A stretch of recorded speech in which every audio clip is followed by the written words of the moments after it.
I mentioned in the last episode that week 29 would be the first week of a 10-week roller coaster ride of ups and downs. I had started the second half of the Million Words project with a lot of energy for writing, and very quickly that energy had been diverted to other priorities. Weeks 27 and 28 had been hard on my word count total. I had lost 10,000 words of the storehouse of extra words I had accumulated in the first half of the project. So I started week 29 determined to stop the bleeding. How did I do? Well, it could have been better. It could have been worse. This is starting to sound familiar.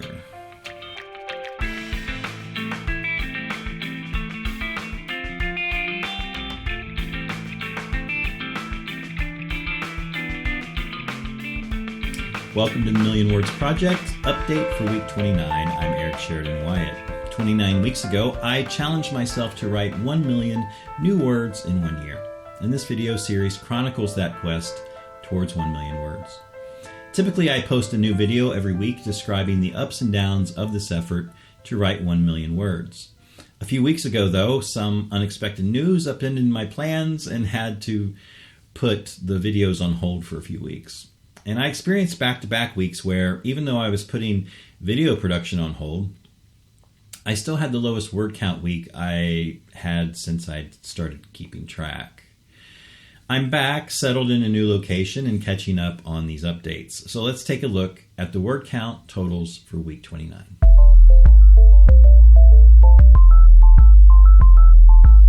To recap a little, week 27 was just under 14,000 words. Week 28 was 16,000. Week 29 started with great promise. I started the week with 5,000 words on Sunday and Monday, and that was a pretty good start. But as I show you the totals for the week, you'll see that I fell just short of 19,000 words this week.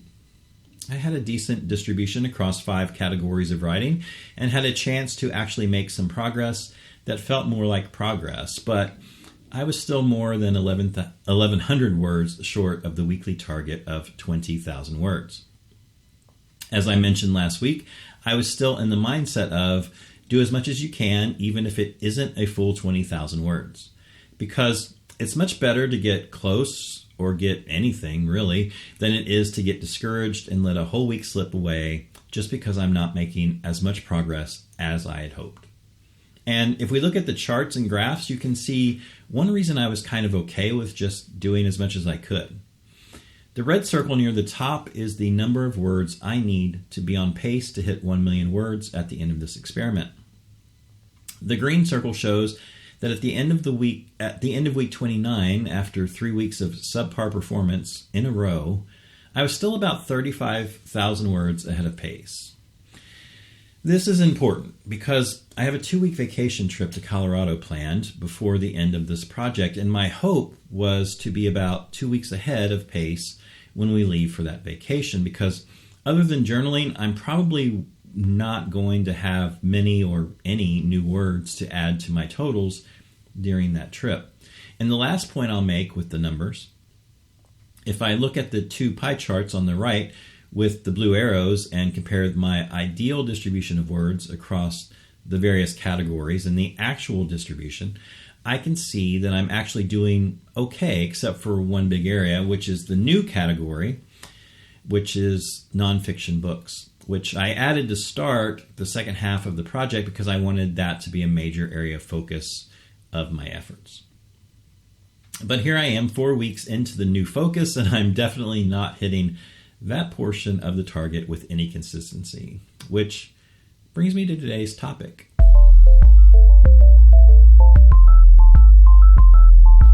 One of the great things about collecting so much data about my writing is that it keeps me from having to guess about how I'm doing.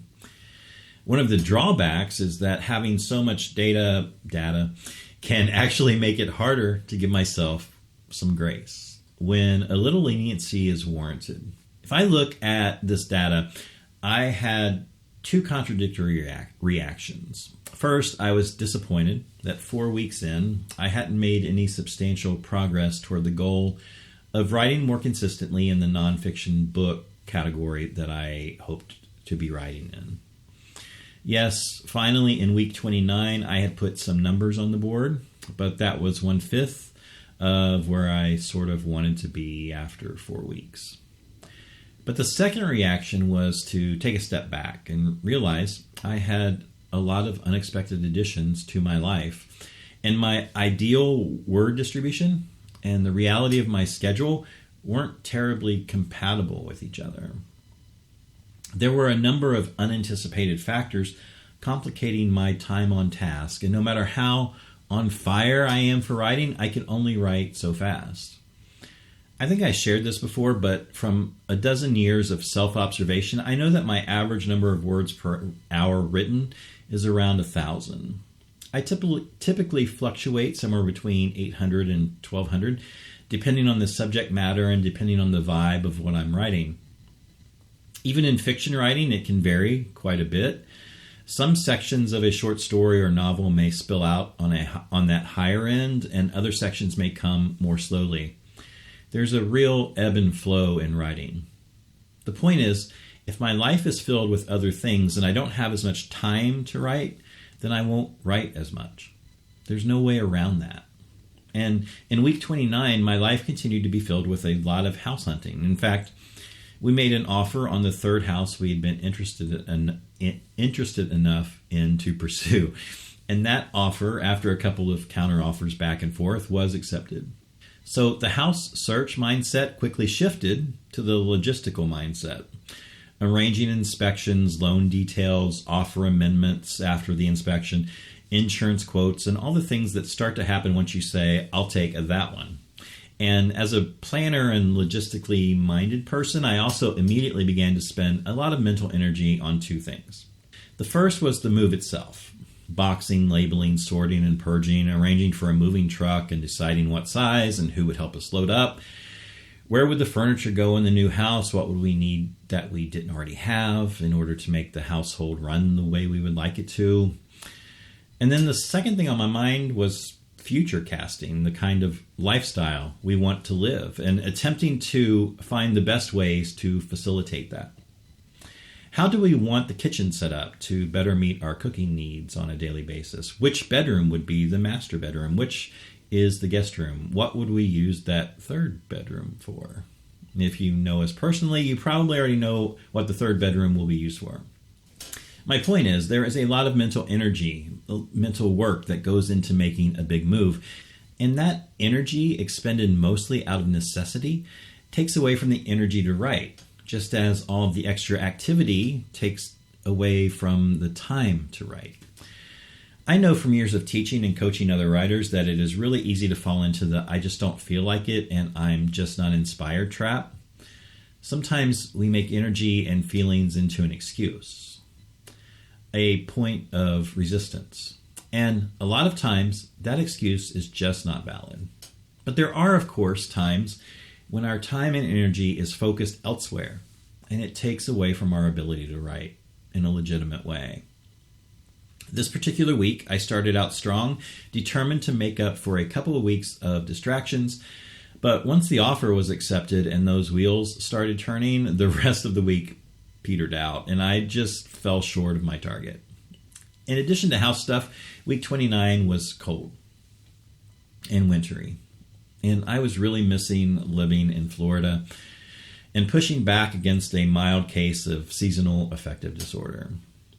Plus, my wife was working a different shift than she normally does, which meant the whole week was being lived at a different frequency than normal.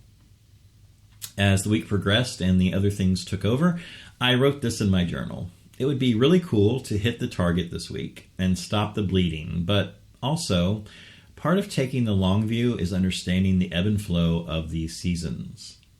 The reason you write a little more some weeks is because there will be weeks when you don't write enough or can't write enough. I'm entering a whole new phase of life where every day is going to be volatile from a scheduling and accomplishing my goals standpoint. And with those words, I made peace with the fact that I really was making progress. Yes, only inching toward the finish line sometimes, but progress still. And in the end, I am okay with that.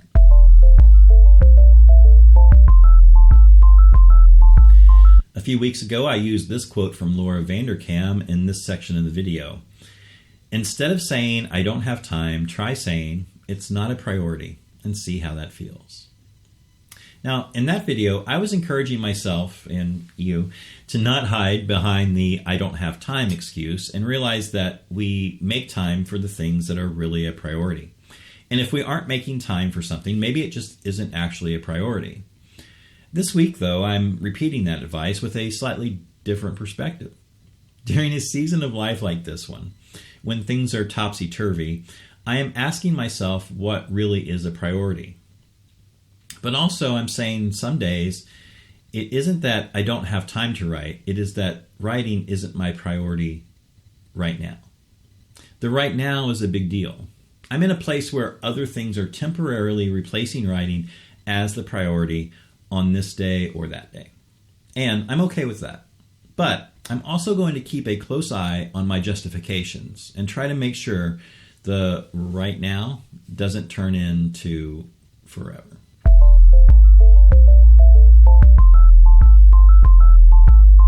I had a house offer accepted, started the inspections and logistics process, had some issues that the inspection revealed that required remediation. The weather was gross, my home life was a little jumbled, and we had some big new changes to plan for in our future. And trying to make big decisions that will be affecting our lives for decades to come. Logistics planning and imagining the transition to a new place, anticipating a big move, my 21st move in the last 32 years. Transitioning into a new space, new rhythms, new life, new family, new circumstances, new community, new everything. Granted, it isn't like I was moving to another country or even a significantly different part of the United States culturally. There isn't that much difference from northern Kentucky where I'd been living to Cincinnati, but there are new streets to learn, new places to explore. Ultimately, I came to peace with doing my best, week by week, and continuing to hold my own feet to the fire. I'm going to be reasonable and give myself some grace when needed, but I'm going to do so with the intention of not allowing a lull in my writing to become the status quo. There will be ebbs and flows in my creative output, but I'm going to stay focused on not allowing myself to make easy excuses or fall for false perceptions. The work remains important, even if it is temporarily not the top priority.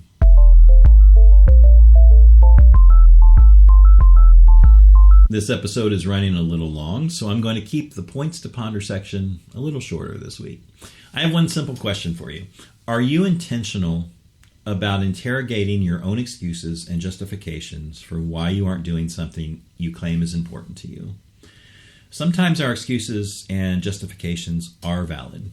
Sometimes they're just ways for us to give in to the resistance and avoid doing something we really want to do but know it may be difficult, or it makes us vulnerable, or it opens us up to the prospect of failure.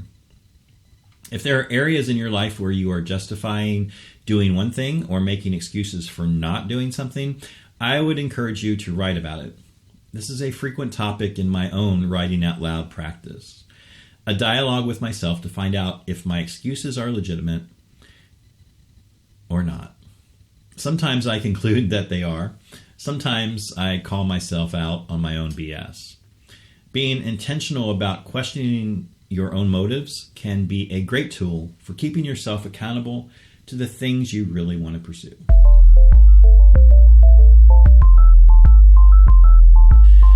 That's all for week 29. Next week kicks off the last 40% of this year-long project. Can you believe it? We've crested the hill and are heading full speed into the section of the project where I will either achieve my goal of 1 million words or this whole shaky experiment will come tumbling down. I hope you'll come back to find out what happens. For now, if you have questions or comments, I'd love to hear from you and would be happy to connect. Check out the show notes for links to get a hold of me or leave a comment with this video. If you know anyone who would benefit from these videos, please share. I would really appreciate it. Until next time, I want to remind you that your words matter, so make them count. Have a great week, and I'll see you soon.